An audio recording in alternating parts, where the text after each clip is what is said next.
Okay, so you guys that cover me know we don't do coach speak. So when I say this, I mean this. I thought that their staff and players did a great job.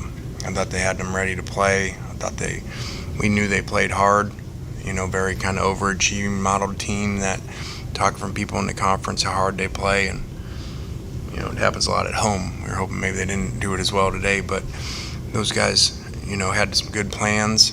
I think, you're gonna, as a coach, you break down the game and you say, okay, yards, points, all that stuff, and there's a lot of similarities in the running and throwing of the ball by the teams, but you're gonna look really glaring at fourth downs and turnovers. So they did a great. Both were very aggressive. We were 2 of 7 on the fourth downs. They were 5 of 6. And I thought they had really good plays and some speed option and checking the different things. So I put that on coach, and I thought their fourth down schemes were better than ours, and ours were actually shorter yardage sometimes, and weren't able to move them. And so I give them a lot of credit for how well they coached and how hard they played. And after the fourth down, then turnovers. So do some analytic chart, and you're going to be 99.9% if you don't make 5 fourth downs and you turn over 5 times. That's 10. Now one of those fourth down is a turnover, so that's really 9 times, right? So if I just did the math right, that's 9 times you give them the ball back without kicks going or scores going on. So that's gonna not bode well, and it didn't tonight. I thought we had a little rally there in the second half. Thought Jackson did better. He had a really poor first half that he would tell you, some critical plays and obviously the turnovers, but fourth down with the guy in the flat, and he thought it was a different play and took a shot deep, which killed some momentum there on a 4th and 1. So it's a shame because this would have been a great game to win down here versus a very good team, and go out for these guys that were the last game. So again, credit to them. I thought they did a great job stopping the run for a team that's run the ball extremely well most of the year. For our backs to be 4 yards and 4.6 and Jackson 6.0, that's a really good job for those guys who had actually struggled against the run without their pass rush and defensive end. Questions? Wayne, did you consider taking Jackson out late? Like he took another shot there when he scored the touchdown on the ensuing drive. Did you consider taking him out? We did. He said right as soon as he got up that he was fine. They went and checked him in the tent. He came right back because we were hoping we were going to get the onside kick. So I even went in the tent to ask our training room, and they said he was fine to go. So he kept playing. I thought he kind of played a little bit like we did, tough at times and made some plays, but then some very critical mistakes. And I really don't like the whole fighting part and, of guys after the whistle. I really didn't think, we do that very much. I thought we're pretty good at that and work really hard at that. And, I don't know. Got to figure out a better way. I don't know if you get into this world of portal and so many guys last game, and that's kind of hard to manage, and so those guys know they're on the way out. But that was disappointing. Then you brought up the 1 of 5 on fourth downs in the first half. There was that big punt as well. Can you just kind of take us through some of those decisions? Yeah, I didn't want to do it.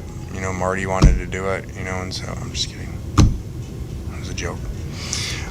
So we run through those things. They have a look. We got 2 blockers out there for them, and those things are always hit or miss. Not hit or miss schematically, but sometimes you don't have the right scheme. We had enough guys for him and went to make the cut, and the guy made a good play, and he slipped before he got behind him. So it was something that we had worked, all month on with a really good player in D. Wade. And also what goes into those is you cannot predict how games are going. You can just be educated on them.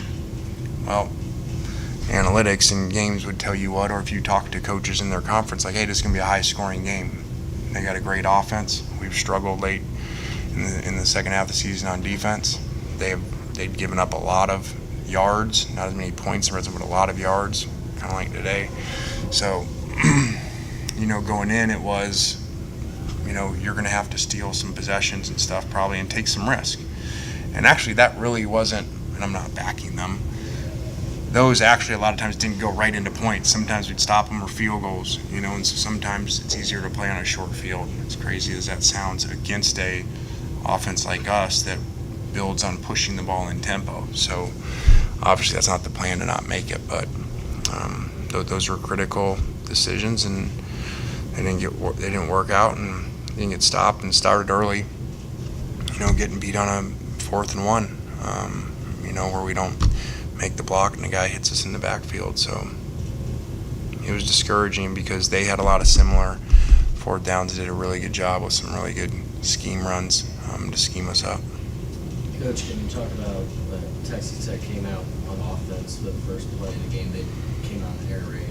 Talk about working with Texas Tech and that moment for college football and was building to honor Mike Leach. Yeah, that was a cool idea that their coach had. He mentioned it to me yesterday at the luncheon. I thought that was really cool. I joked with him and said we need all the help we can get, so we're not going to decline it. But no, I just think that goes, with Coach Leach. Being in different conferences with him, being around the players, coaches, and play. Like, there's not many people that leave places in coaching because sometimes you're fired, sometimes you leave, which he's done both of those, and then the places still wear emblems, the places still honor them. Like, that just shows how he impacted people. And I always said with him, I don't know how he did it. But he always had time for a long conversation with everybody. And I think that shows why people cared so much. Coach, Bradley Davis, WAPT Sports in Jackson. There was a lot of players on both squads, but here's a little bit more that went down during the game with injuries. If you have a status update on any of your players, and also was there any complaints about the turf or anything with them all going down? No, and we don't really report on the injuries, but we didn't. Just I know people do that. So again, you don't cover us, but I just tell you how it is. When our guys were injured, that really wasn't benefiting us because they had short fields the whole day because we kept giving them the ball. So when teams do that, I can tell you it's usually because there's long drives going on is why they do that. So those are legitimate, and their injuries happening, probably part of having a long layoff. And we talked about it in the last press conference. So the using of the timeout was just very frustrating in the situation. It did not win or lose the game. But just so you guys know, because I like our players to be composed, okay? I'm told on our sideline after that long thing, after the fumble, which we got a lot of good momentum going, so we fumble the ball back. They get the ball, and there's this big fight, and we're yelling at our players, and their coaches are taking their number 11 off the field, screaming at him because he spit on our player. And so the side judge on my side says to me, hey, they're 11, and he actually points that way. Their 11 is going to be ejected. You're 71, fought back, so he's going to get a penalty too. So I'm like, okay. Then all of a sudden they announce our 11. Well, our 11 is Jordan Watkins, who wasn't in the fight. It was their 11 fighting 71 that everybody knew because their own coaches were yelling at the guy. There was a racial slur involved. That's not the point of what we're talking about the spitting part and the penalty that was said.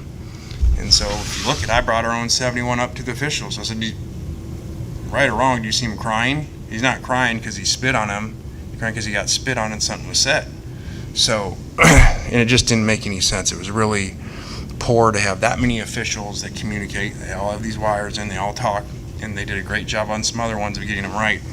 But that's not good. You talk about spitting on people and calling the wrong number 11, who, if you meet Jordan Watkins ain't doing that. Okay, if you know him, and he's the receiver, he ain't in the fight with the defensive lineman.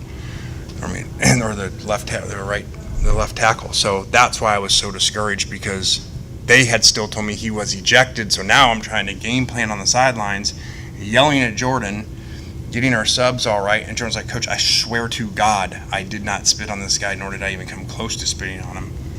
Here's our other tackle crying, talking about how derogatory it was, what was said, and getting spit on. So that's why I called timeout to try to get him to get it right. Like, you got all these officials, guys, communicate.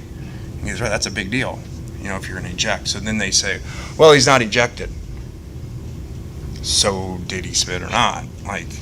So now he's not ejected because you're not really sure which 11. So that's why, just so you know, because I tell our players to keep their composure, and I'm going to defend our players when, a kid spit on and then accused to the audience, a national audience, that it's him. So Jordan's, got to deal with this. So that's why that was.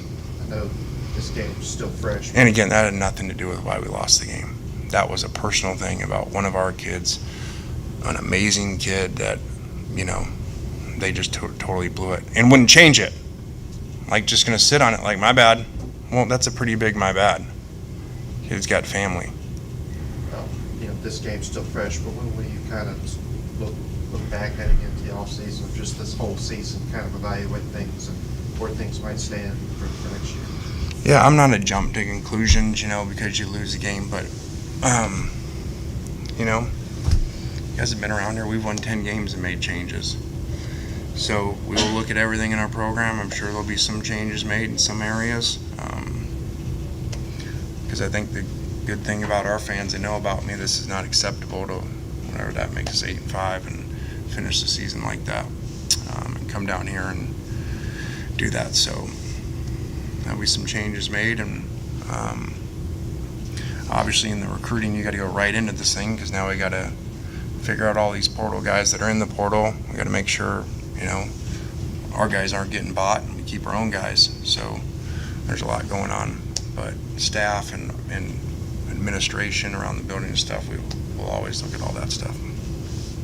So back to the scrum we were talking about, was it that a Texas Tech player had a racial slur towards a Ole Miss player in the scrum, and then just clarifying? Yeah.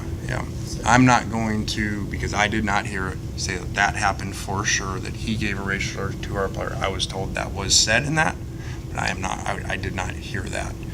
So that would obviously be a giant issue. But the issue that I do know is the spitting part from other players seeing it, and their own coaches. If you actually watch over there, one of them's kind of laughing because he got off, he's screaming at the player. They're losing their mind on him, and all of a sudden, and I talked to the head coach afterwards. He's like, man, crazy officiating out there. I go, yeah. That's really bad on that one, that your guy spit and our guy got the penalty. He's like, yeah, I know. So that's just frustrating me, because it's not a holding. That's calling a guy's name out to tell the national what he did that is wrong, and you got all these officials to get it right. It's a big deal. So, Coach, what are you talked about some on-the-field changes and stuff, but what are your biggest takeaways kind of just with this group of guys off the field for this entire season now? I think they did a really good job off the field. I think we don't have a lot of problems off the field. They do well in school and stuff. I don't like the style of penalties today and all the after the whistle stuff. And we've worked hard for years to not be that way. I think we've always done a good job. We do things. There's things we can always do better and don't do well, but I think in this area we've done pretty good. And like Malik has little moments today, and last interview mentioned about Malik and what he's meant and how we've changed him and stuff. So I just really didn't like that. And the targeting thing's so frustrating. The guy sliding. Come on, guys. The first time, bad. Second time, worse. And we've done it throughout the year. So I'm the head coach. It's lack of discipline of decision making. And then kind of that run that y'all made right out of the second half, y'all get to stop, immediately go score a touchdown. Just kind of how proud were you of that response from the team after such a rough first half? Yeah, I said at half, I felt like this is going to be a great comeback. We were going to come back and win this game, and I really believed it. I believed we had some good matchups of things. I felt our defense was playing better than maybe people would have anticipated with that matchup and making some plays, even without Cedric, which was hard catching that quarterback without him. So I had a feeling we could really do it. It wasn't those, I'm honest with you guys, you're like, oh, we got problems. We got matchup issues.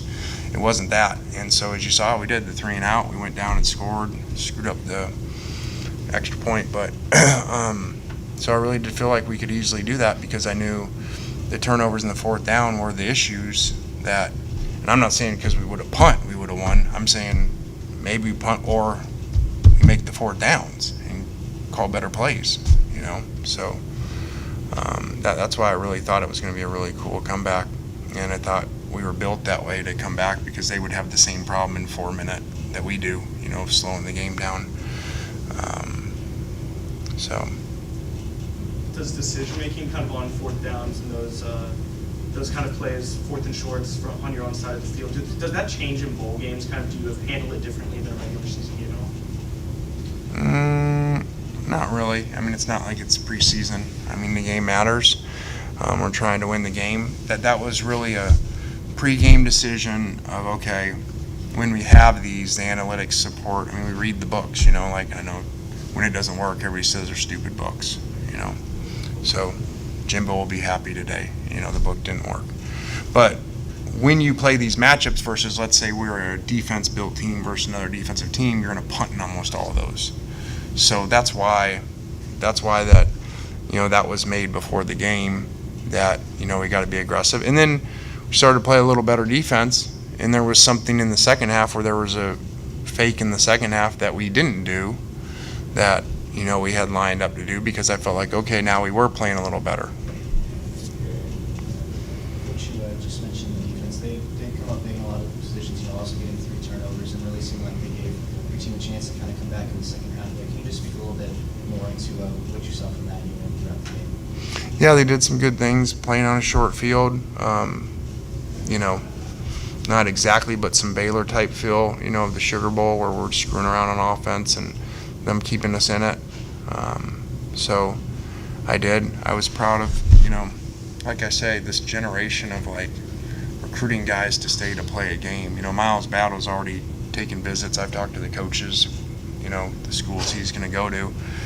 And here he is making plays for us in the game, making some critical plays. So I was proud of him, you know, proud of some guys that were in those situations. Even Luke, his play didn't work, but, you know, those were some guys that were going to actually go out. You know, they went in the portal and they weren't going to play and decided to play. So even though it didn't work out with the wins, I think those are things those guys won't regret. We have one more. I know, again, the season just ended, but what is the next step for this program? I mean, we just go to work. There's a million things to do. You know, you got, because remember your signing days, like, they're every day because of portal, you know, and so every day you're going to see people go in the portal, sign places. I mean, I just had a player in our portal just on the way out tell me he's going to go take himself out of the portal and stay. So it's just different than it used to be where I could tell you, hey, we have this many days till the next signing day, because no one really even signs on that day anymore. So it's just a new era. I can't really tell you what exactly it is except for go try to build the roster best we can, look at the coaching, the recruiting, the administrative parts of our building, whatever we're doing, just look at all of it like we had before. Like I said, we went 10-2 and made some changes. So and we got to always look at everything to make the program the best. We don't ever say, well, that guy's okay. We don't do that in coaching. We don't do that in playing. So we're always looking in the portal to find better players. All right, thanks, Coach. We'll have players.